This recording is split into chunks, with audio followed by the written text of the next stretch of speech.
au vœu numéro 61 relatif à l'émergence d'un écosystème de professionnels de la réparation. Et la parole est à vous, Madame Carline Lubin-Noël, pour le groupe Changer Paris.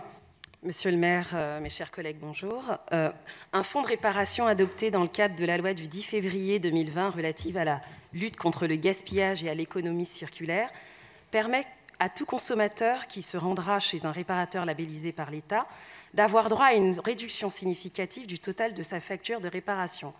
Ainsi, depuis le 1er janvier, l'indice de réparabilité est déployé sur 5 catégories de produits électroménagers et électroniques.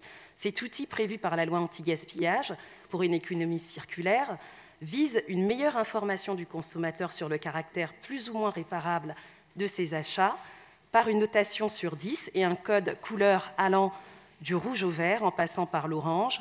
Elle informe désormais le consommateur sur la facilité estimée de réparation du bien qu'il compte acheter.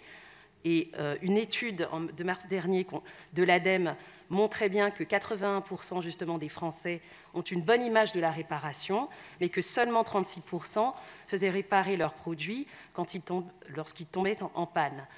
Les consommateurs renoncent ainsi à la réparation lorsque le coût moyen est plus de 30%. C'est ainsi que nous voyons ce nouveau dispositif. Excusez-moi, je reprends.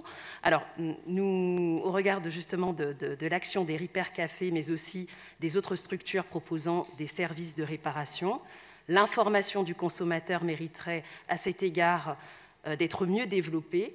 Dans le 17e arrondissement, Geoffroy Boulard, nous sommes soucieux justement d'y apporter un meilleur développement. C'est la raison pour laquelle, avec les élus du groupe Changer Paris, nous demandons que la ville favorise l'émergence d'un écosystème de professionnels de la réparation pour accompagner les habitants vers une consommation plus durable, mais également une consommation des produits allant dans une logique plus responsable, dans une logique d'économie circulaire, bien entendu. Merci. Merci beaucoup. Et pour vous répondre, je donne la parole.